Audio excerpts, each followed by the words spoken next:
This is the third continuation of A Cutter's Life from my story.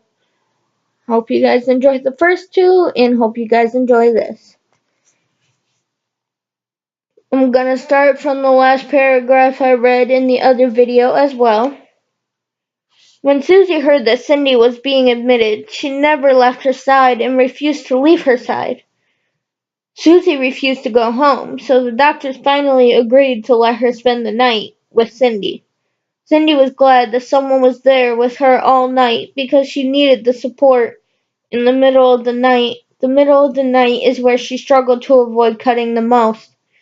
Everything was going good until late that night.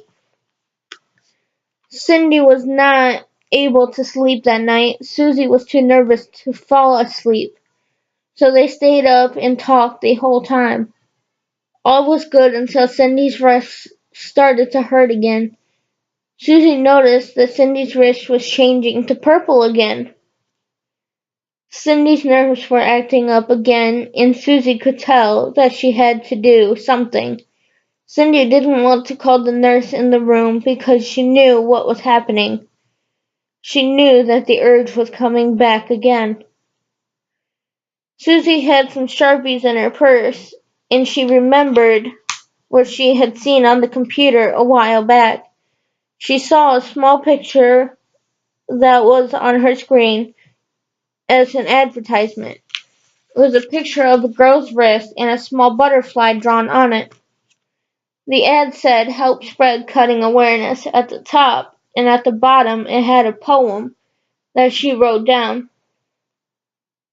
She remembered where she left the poem and grabbed it to read to Cindy. She read the poem to herself first, and then she agreed that it would be a good thing for Cindy to hear. She read, Butterfly. If you cut the butterfly, they will surely die. But what happens when there is no butterfly? When the names you write are all a lie, and the ones you love will always die? Then all you can do is cry, and when no matter how hard you try, you always kill the butterfly. Even though you wish to see them fly, and wave to them a safe goodbye, you always kill the butterfly. By Spider.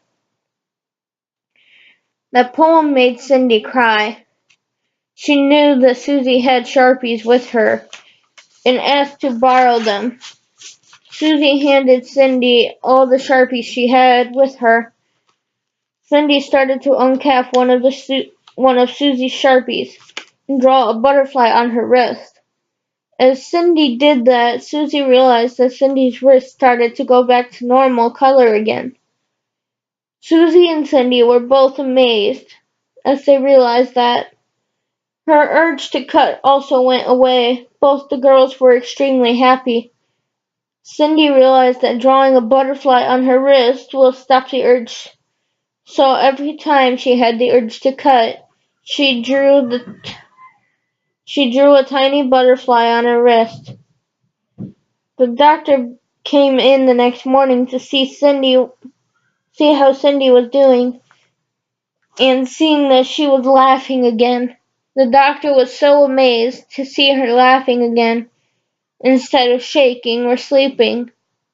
Since the doctor seen that she was perfectly fine, they all agreed to let her go home. After she was released from the hospital, they both knew they were going to have to face Cindy's parents. Cindy started to get anxious again because of fear, so she started to rub her butterfly again. Susie noticed that Cindy was rubbing it and asked if she was okay. Cindy said no, she was having an issue with the thought of going home to her parents. Susie was worried herself about Cindy facing her parents in general, let alone by herself. Susie told Cindy that she would talk to her parents for her if she wanted her to. Cindy said please do, so Cindy told her parents for her. Cindy raced to her room as Susie was talking to Cindy's parents. Cindy's parents were angry at Cindy for not calling them and telling them she was in the hospital. Cindy's mom started to yell at Susie for not having them informed. Susie heard Cindy upstairs crying and raced to her side to see what was wrong. Susie found Cindy rocking back and forth on her bedroom floor. Susie rushed to Cindy's side and helped her calm down. Cindy was scared because she heard her mother yelling at Susie. After Cindy told Susie that, Susie got up and locked her bedroom door so they could talk. After Susie locked the door, Cindy started to calm down a little bit faster. Susie texted her mom and told her to go home and she would walk home later. Susie knew how to calm Cindy down, and she knew that all she had to do is talk to her and keep her happy. Susie and Cindy talked for almost 2 hours. They were both very happy together. After Susie knew that Cindy was feeling happy again, she told Cindy that she was going to head home to do some schoolwork. Susie also told Cindy that she could call, text, or even come over to her house anytime, no matter how late it was in the day or if Susie had plans. Whenever she needed to talk, Susie knew that Cindy needed her a lot, and she was going to do anything she could to help Cindy. A bond between best friends could never break. The hardest part for Susie was to leave Cindy home alone with her parents. Susie knew that her parents were a major part that contributed to her ending up in the hospital.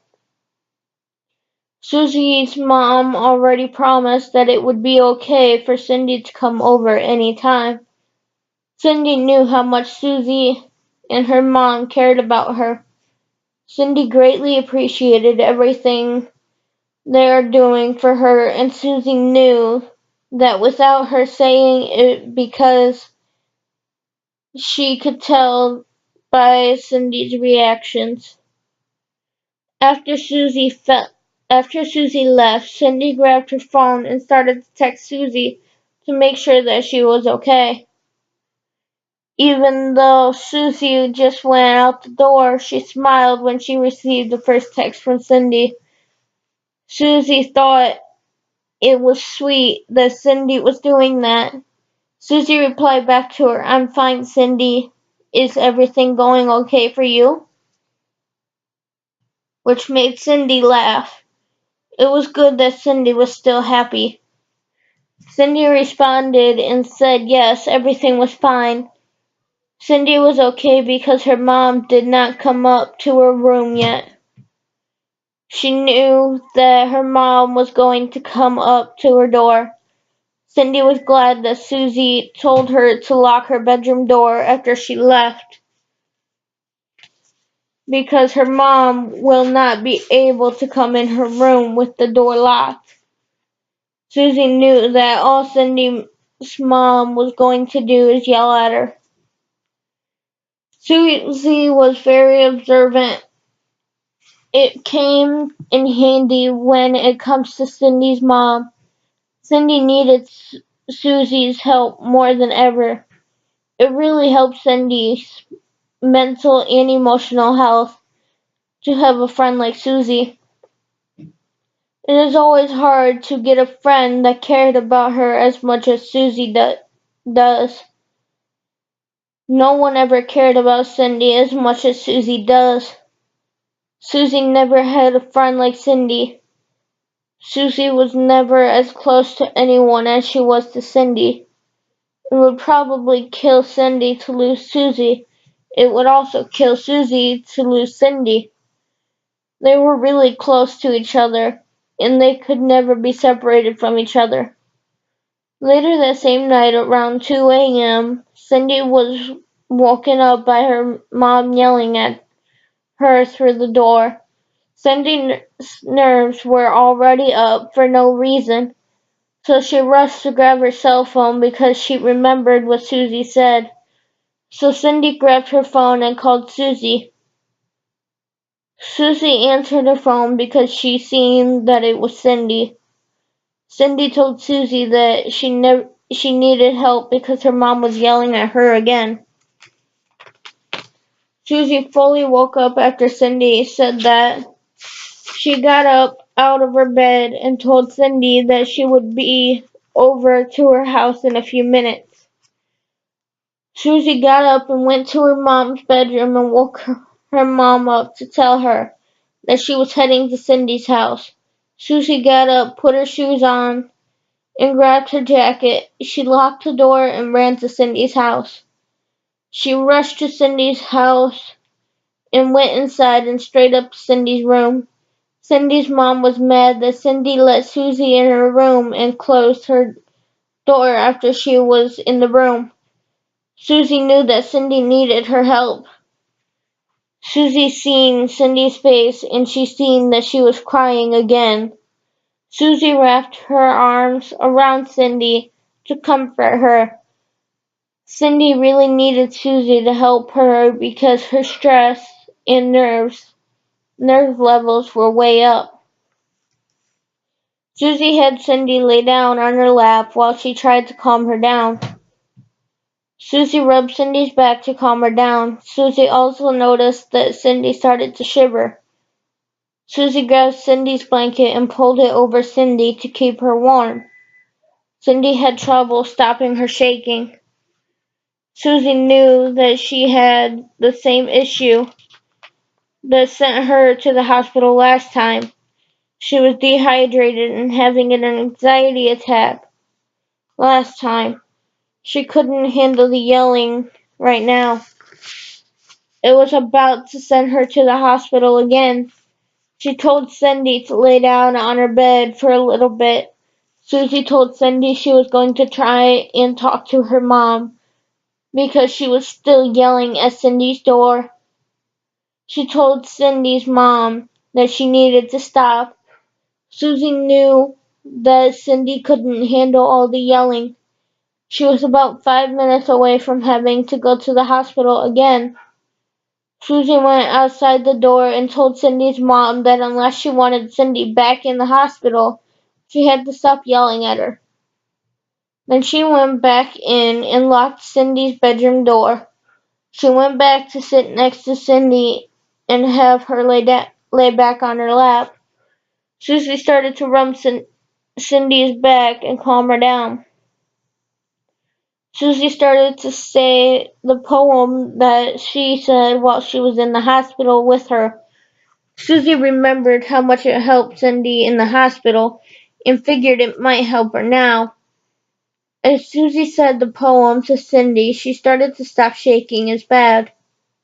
The poem relaxed her nerves. Susie asked Cindy to see her wrist, so Cindy showed Susie her wrist. Susie noticed that the butterfly wore off her wrist, so she grabbed her Sharpies off of her nightstand and redrew the butterfly for her. The butterfly is very calming. That butterfly has a huge meaning for Cindy ever since the first time Susie read the poem to her.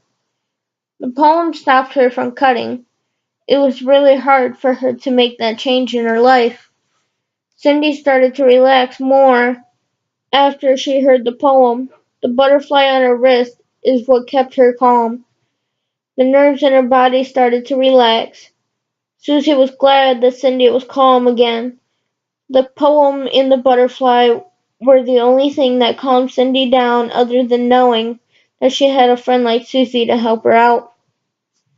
Okay guys, I do have a few more pages in the story, but I have to stop now because I am running out of time in my video.